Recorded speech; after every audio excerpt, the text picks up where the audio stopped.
Hey guys, so it turns out President Biden extended the latest student loan forgiveness program, and we only have 19 days, so until June 30th, to make sure that we're included in this program if it makes sense for us. And in this video, I'm going to go through the goal of the program, who qualifies, how it will work, and if it makes sense for us, okay? Let's get into it. The goal of this program is to more accurately reflect the amount of payments we have made. So the number of months that will count towards forgiveness. The name of the program is the Payment Count Adjustment for Income-Driven Repayment Plans and Public Service Loan Forgiveness. I'm also going to go through this article as I do this video so you guys see what I'm talking about, you know it's legit, and we can kind of like go through it together, okay? Anyone enrolled in an income-driven repayment plan has interest in enrolling in an income-driven repayment plan, or if you are qualifying for the public service loan forgiveness, will qualify towards this forgiveness program. How this will essentially work is the education department will review everyone's accounts. They will consider certain months are either in repayment or in other status, count that as repayment, thus reducing the amount of months that you have left to pay on your loans before they're forgiven. For example, if you're on an income-driven repayment plan, those are going to be forgiven after 20 or 25 years, depending on the loan type. Public service loans, those are forgiven after 10 years of being in the repayment status. So essentially what this program is doing is redefining what repayment status is, and it's giving more people a chance to get closer to forgiveness, or just forgiving some people's loans automatically because they've been in repayment for a certain amount of time and they're getting extra months added on. Hopefully that makes sense. Now I'm going to go through the different statuses that will qualify as payment months, okay? First, any months in repayment status, regardless of the type, payments made, or the repayment plan. 12 or more consecutive months of forbearance or 36 months of cumulative forbearance. So either 12 months or more back-to-back months while you're in forbearance, or you were in forbearance for a total of 36 months or more. Those months that you were in that forbearance now contribute toward your repayment status and now qualify you towards forgiveness a lot sooner. Another one is any months spent in economic hardship or military deferments in 2013 or later. That's pretty self-explanatory. If you were on a military deferment 2013 or any time after, those months will also now count towards repayment status. If you had any months in any deferment with the exception of in-school deferment prior to 2013. So that means if you were in the deferment status, not including in school, so if you were in school on deferment, this does not count. If you were in any other type of deferment before 2013, those months will count towards repayment now as well. And then last, anytime in repayment or deferment or forbearance, if applicable, on earlier loans before consolidation of those loans into a consolidation loan. So part of this program is to qualify, you have to consolidate your loans before June 30th. So any repayment that you were in prior to consolidating, those will also count towards repayment, even if it was a deferment or forbearance that was applicable to the first four that I mentioned. So anything before you actually consolidate will be included as well. Don't think that if you consolidate and you're trying to qualify for this, everything that you did before you consolidated won't count. That's not the case. They will consider that as well. And then also borrowers who have already reached their 20 or 25 year repayment status will automatically have their loans forgiven. If they happen to overpay after they do this adjustment, you should receive a refund for your overpayment. Now, I'm not going to go too much in depth to public service loan forgiveness. I'm not a public service person. I won't qualify for this. and I haven't done too much research on this part of the plan. So if you do qualify for the public service loan portion of it, I would encourage you to go to this website, studentaid.gov, and I will actually put the link in the description box below. I will include this link, and there is also an article that I have been looking at as well that I think will help you guys break it down in more layman's terms. So before we're looking at the student aid website, but this is a NerdWallet article. I love NerdWallet.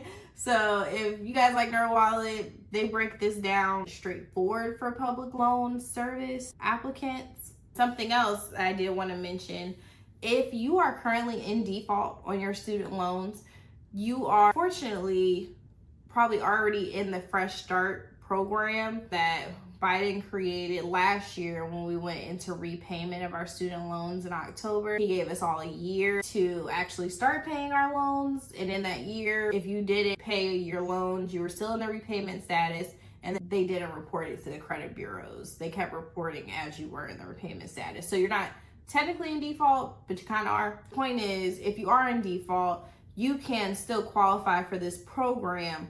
You just have to get out of default before the end of the Fresh Start period, which is September 30th, 2024. So June 30th is the deadline, but we are scheduled to get the adjustment in September of 2024 as well. So you'll want to make sure that you get out of default. Past months spent in default generally won't count towards the IDR account adjustment, but borrowers who get out of default before the Fresh Start program ends will get IDR credit for any month spent in default from March 2020 until the month they exit default. So that sounds pretty self-explanatory to me. As long as you get out of default before the Fresh Start program ends, you will get credit for those months that you were in default between March 2020 until you get out of default. Okay, I am considering if I qualify for this program, and I can if I want. I'm currently in the graduate repayment plan, so I have 10 years to pay off my student loans versus 20 or 25. You will have to be in an IDR or have to be in the public service loan forgiveness program. That's 10 years, but you also have to work 4 years. Like I said, I'm not in the public service, so I won't qualify. So the only way for me to qualify would be for me to be in an income-driven repayment plan for 20 to 25 years. I can't do that. I'm trying to pay off these loans by tomorrow, okay? I'm trying to get these out the way. I'm honestly hoping for just blanket forgiveness here soon, even if it's $20,000 like he was talking about before. But, you know, that's wishful thinking. Don't know if it's gonna happen. At this point, I need to just do what I need to do and just get them out of my name so I can get out of debt. That's my goal. But for those of you who either you can't afford to make payments right now, so if you are in an income-driven based repayment plan, your monthly payment amount is $0, that's pretty good. Granted, I know they might review your income every 2 years, I believe, for the income-based repayment plan. So that's the only thing. If you start making money later on, you'll have to pay more, of course, and less will be forgiven. I personally think it just depends on your situation. You can run loan simulators on the student aid website. I'll show you guys how to do it because I think it's very helpful. Sometimes I'll just randomly run different scenarios to see what payment plans I qualify for or that I'm interested in seeing what I would be able to apply for. So all you do is go to the Student Aid Gov website and go to Loan Repayment, Loan Simulator. And it's gonna bring you to this page. I wanna find the best payment strategy. That's what I do.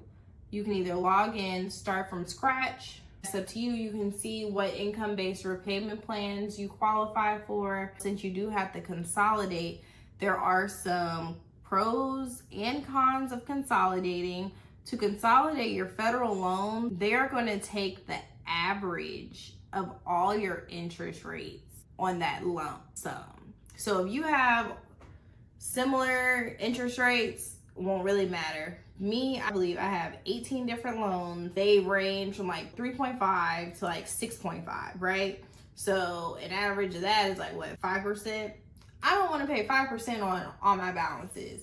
I mean, I would have to do the math. It actually might be a good idea now that I think about it. Because now that I think about it, my larger balances do have the larger interest rates. So if I reduce those to the 5%, I'll save interest. Granted, I'll pay more interest on the ones that have lower interest rates currently. So if I go from 3.5 to 5, I have to pay more interest on those loans. But I do believe those are my lower balances. So it might actually benefit me. I really have to run the numbers to see if it makes sense for me. Because I do know that I won't be able to take advantage of this program because I'm not waiting to pay off my student loans.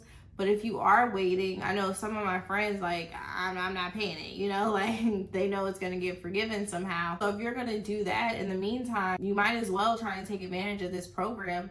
Even if you are on an income-based repayment plan, you sign up for the 20 years, you have $0 payments now, you know, once you make more later, you'll be able to pay more later. But at a certain point, your loans will be forgiven. So this program will help you because you'll have more months contributing to that forgiveness. So you'll get there sooner versus than what you initially would have without this program. I think this is good for those who are not trying to pay off their loans within the next 10 years, or people, you know, you just get out of college and you're just planning to pay your stuff off soon. This is more for people who have already been in repayment for a good chunk of time. This is for people who probably have low income, who can't pay their loans now or in the foreseeable future. People who are already considering consolidating your loans. If you already consider consolidating your loans, then there's no reason not to go ahead and do this before June 30th, in my opinion, because consolidation works for some people. For me, I personally don't want to consolidate because I want to be able to target certain loans. I know that it will help me pay off my loan faster if I do not consolidate, because I think that you'll pay more interest over time if you do consolidate because of averaging of the interest rate. So thank you for coming to my tech talk. That's what I think. I hope that someone didn't know about this. This actually makes sense for you, and you actually go and apply to get your loans consolidated before June 30th. All you have to do is apply to get your loans consolidated. You don't have to fill out a form or anything like that to be considered for this forgiveness. It will be automatic in September, supposedly. You know, they say they're gonna do things all the time, they never do it. But supposedly, September 2024, you will get forgiveness or get your payment counts adjusted. I hope this helps somebody, and I hope that you guys are actually able to get forgiveness soon. Hopefully there's enough people out there that will get automatic forgiveness and get everything forgiven because they've been in repayment for such a long time. I think this can be a good thing. I think this will help the people who have already been in repayment for a long time and low income people eventually. Me, myself, I'm waiting on that 20,000 forgiveness. Hopefully they just wipe it all out, but you know, probably it's not gonna happen. I'm probably gonna end up paying all 75,000 of mine. Trying to pay off 75,000 of my student loans before mid 2026, which is crazy to say. That's a lot of money, but that's my goal, part of my debt-free journey. If you guys are interested in that, go check out that video. But let me know if this video helped you guys. If you have any questions, I'm gonna put the article link in the description below, as well as the student aid website. And that's all I got for you guys. Thank you so much for watching. I appreciate y'all. Bye.